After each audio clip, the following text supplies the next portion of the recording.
The Wonderful Wizard of Oz. Chapter 17. How the balloon was launched. For 3 days Dorothy heard nothing from Oz. These were sad days for the little girl, although her friends were all quite happy and contented. The Scarecrow told them there were wonderful thoughts in his head, but he would not say what they were because he knew no one could understand them but himself. When the Tin Woodman walked about he felt his heart rattling around in his breast. And he told Dorothy he had discovered it to be a kinder and more tender heart than the one he had owned when he was made of flesh. The lion declared he was afraid of nothing on earth, and would gladly face an army or a dozen of the fierce Kalidahs. Thus each of the little party was satisfied except Dorothy, who longed more than ever to get back to Kansas. On the fourth day, to her great joy, Oz sent for her, and when she entered the throne room he greeted her pleasantly. "Sit down, my dear. I think I have found the way to get you out of this country and back to Kansas," she asked eagerly. "Well, I'm not sure about Kansas," said Oz,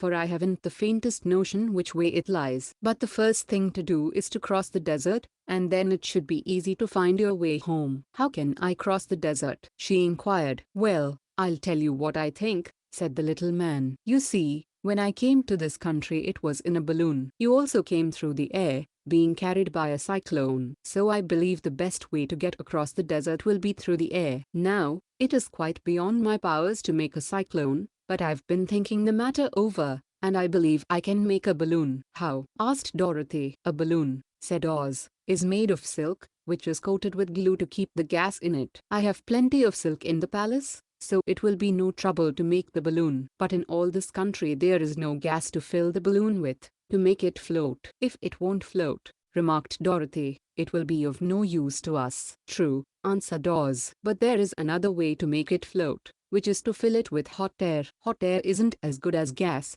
for if the air should get cold the balloon would come down in the desert, and we should be lost." "We!" exclaimed the girl. "Are you going with me?" "Yes, of course," replied Oz. "I am tired of being such a humbug. If I should go out of this palace my people would soon discover I am not a wizard, and then they would be vexed with me for having deceived them. So I have to stay shut up in these rooms all day, and it gets tiresome. I'd much rather go back to Kansas with you and be in a circus again." "I shall be glad to have your company," said Dorothy. "Thank you," he answered. "Now, if you will help me sew the silk together, we will begin to work on our balloon." So Dorothy took a needle and thread, and as fast as Oz cut the strips of silk into proper shape the girl sewed them neatly together. First there was a strip of light green silk, then a strip of dark green and then a strip of emerald green, for Oz had a fancy to make the balloon in different shades of the color about them. It took 3 days to sew all the strips together, but when it was finished they had a big bag of green silk more than 20 feet long. Then Oz painted it on the inside with a coat of thin glue,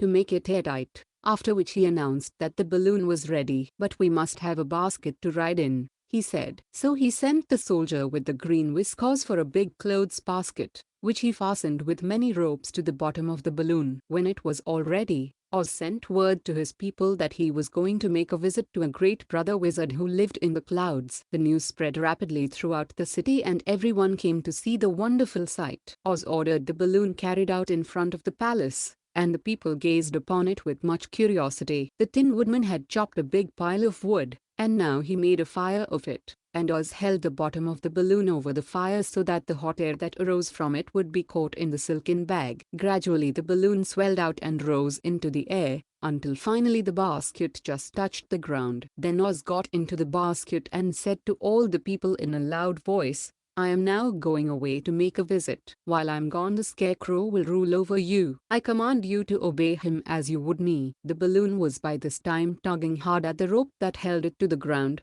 for the air within it was hot, and this made it so much lighter in weight than the air without that it pulled hard to rise into the sky.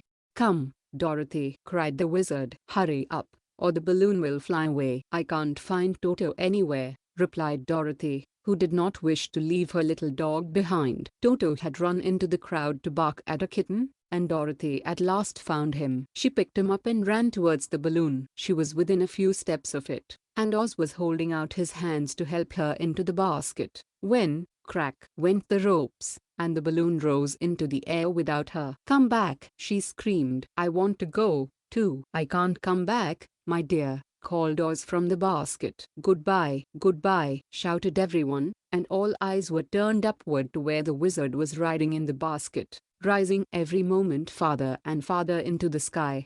And that was the last any of them ever saw of Oz, the wonderful wizard, though he may have reached Omaha safely, and be there now, for all we know. But the people remembered him lovingly, and said to one another, "Oz was always our friend. When he was here he built for us this beautiful Emerald City, and now he is gone he has left the wise Scarecrow to rule over us." Still, for many days they grieved over the loss of the wonderful wizard, and would not be comforted. Chapter 17 ends here. Thank you very much for listening. Subscribe our channel for more, click bell button to get notification and give thumbs up if you like my work.